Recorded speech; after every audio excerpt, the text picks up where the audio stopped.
Imagine you're stranded in the desert with no water, or facing an Arctic blizzard with no shelter. How long do you think you last? A day? Maybe two?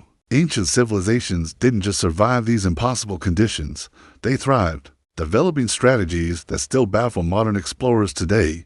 Get ready to uncover their mind-blowing secrets. Forget everything you think you know about survival. Before GPS, before advanced tools, before modern medicine, ancient peoples engineered solutions to life-threatening challenges that make today's survival. Experts look like amateurs. We're diving deep into the astonishing tactics that allowed them to not just endure, but dominate landscapes that would destroy us today. When modern explorers first stumbled upon the ruins of these ancient societies, in the harshest environments on Earth, they were left with one burning question: how did they even live here? We're talking about hyper-arid deserts, unforgiving polar ice caps, and dense, impenetrable jungles. These weren't just places to pass through, they were home. The ingenuity they displayed was nothing short of miraculous, like pulling water from thin air, or building warm homes from pure ice. Let's start in one of the driest places on the planet, the coastal desert of Peru, home to the ancient Nazca civilization. For centuries, a major puzzle was how they sustained a large population in a region that gets almost no rain. The answer lies hidden beneath the sand, in a network of underground aqueducts known as puquillos. These aren't just simple ditches, they are sophisticated, spiraling tunnels that tap into underground water tables.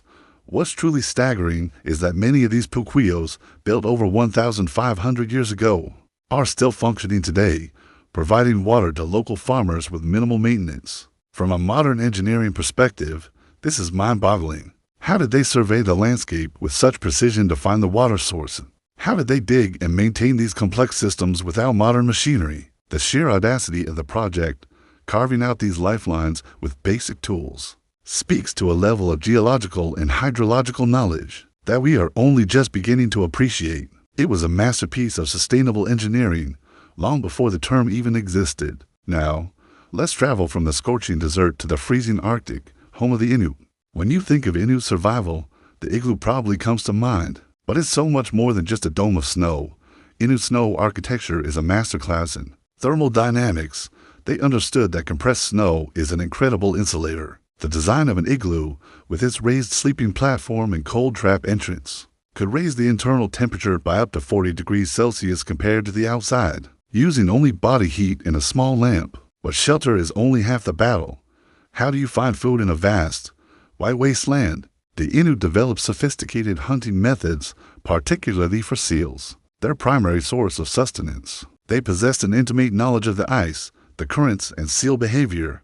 They could identify breathing holes, sometimes covered by feet of snow, just by observing subtle clues on the surface. This deep, almost spiritual connection to their environment allowed them to thrive where modern explorers, with all their technology, initially struggled to even survive. Their understanding of the cold was a science in itself, a wisdom passed down through generations. From the ice, we venture into the lush but challenging jungles of Central and South America. The Amazon rainforest, despite its biodiversity, has surprisingly poor soil for agriculture. So how did large civilizations, like those that flourished in the Amazon basin, feed their people? The secret lies in a man-made soil called terra preta, or black earth. Ancient Amazonians created this incredibly fertile soil by mixing charcoal, pottery shards, and organic waste into the ground. This wasn't an accident.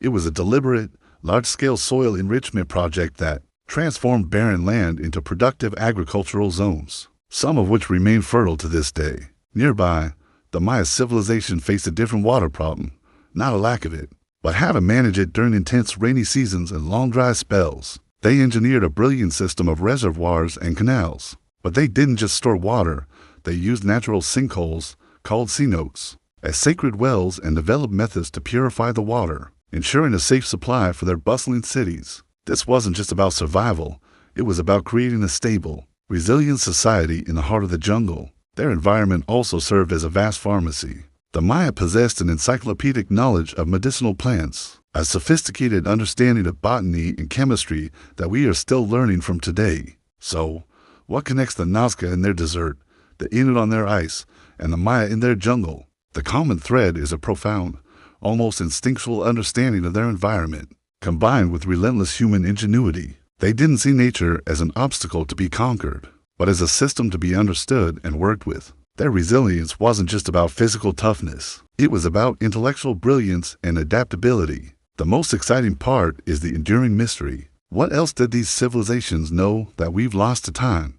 As we rediscover their techniques, we're not just solving ancient puzzles. We're learning valuable lessons about sustainability and resilience that are more relevant today than ever before. Their legacy is a powerful reminder of the incredible capacity of the human spirit to overcome any challenge. It forces us to ask ourselves, are we as smart as we think we are? Or are the greatest secrets to survival buried in our past? Thanks for watching. If you were as amazed by this journey as I was, don't forget to like, subscribe, and hit that notification bell so you don't miss our next dive into the world's greatest mysteries. See you next time.